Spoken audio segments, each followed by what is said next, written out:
আমাদের মেয়েদের প্রতিদিন একঘেয়েমি কাজ আর ভালো লাগে না। আপনাদের কার কার ভালো লাগে কমেন্ট করে অবশ্যই জানাবেন তো।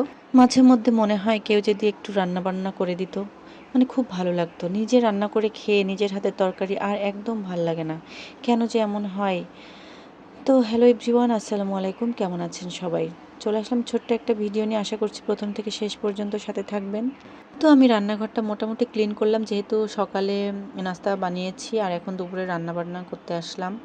এখানে আমি কোয়েল পাখির মাংস রান্না করব।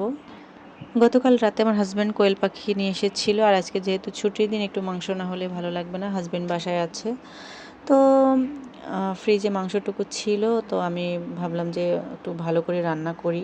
আর একটু পোলাও করেছি, আর কোয়েল পাখিটা রান্না করব তার জন্য একটু পেঁয়াজটা লাল লাল করে ভেজে নিচ্ছি, আর ব্লেন্ডারে মশলা ব্লেন্ড করে রেখেছি সেটা দিয়ে সুন্দর করে মশলাটা আমি ভুনা করে নিব। তো অনেক দিন পর আজকে ব্লগ ভিডিও বানাচ্ছি, মানে দিব ফেসবুকে, তার জন্য ভয়েস ওভার দিতে একটু প্রবলেম হতে পারে। আশা করছি সবাই একটু ক্ষমা সুন্দর দৃষ্টিতে দেখবেন।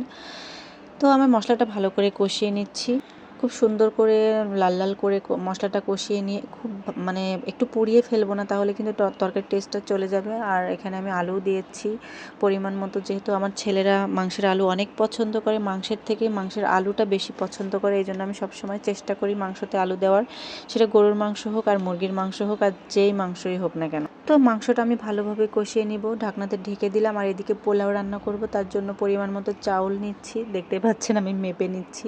তো সুন্দর করে ধুয়ে নিব।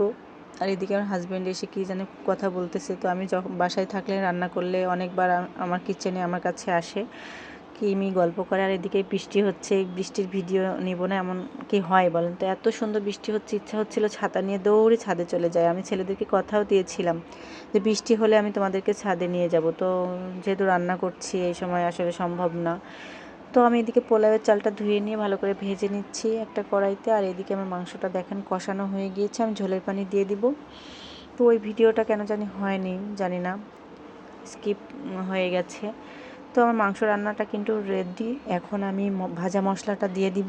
আসলে দীর্ঘদিন পর ভয়েস ওভার দিচ্ছি, তো একটু প্রবলেম হচ্ছে আর একটু ঠান্ডাও লেগেছে।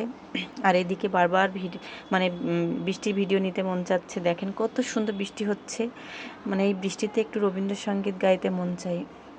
আর এদিকে আমার পোলাও রান্নাটাও কিন্তু হয়ে গিয়েছে।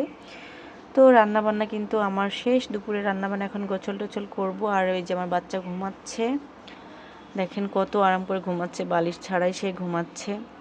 তো আমি রান্নার ফাঁকে ফাঁকে একটু বাচ্চাদেরকে দেখি কি করছে। আর আজকে তো ওর বাবা বাসায়, তো ওদেরকে নিয়ে কোনো টেনশন নাই আমার। আর এই যে আমার বড় ছেলে, সে আরামসে মোবাইল দেখছে, যেহেতু আজকে তার বাবার ছুটির দিন। মোবাইল তো সে পেয়েছে, আমার মোবাইল যেহেতু সে সাহস পায় না ধরতে। অনেক সময় নেয়, আমি বকা দিই, এই জন্য আমার মোবাইলটা অতটা নিতে সাহস পায় না, একটু পরপর নিয়ে নিই, এই জন্য আমার মোবাইল আর নেয় না। আর এই ফুলগুলো এত সুন্দর চোখের সামনে হঠাৎ চলে আসলো, এই জন্য অ্যাড করে দিলাম। তো আজকে সবাই ভালো থাকবেন, আল্লাহ হাফেজ।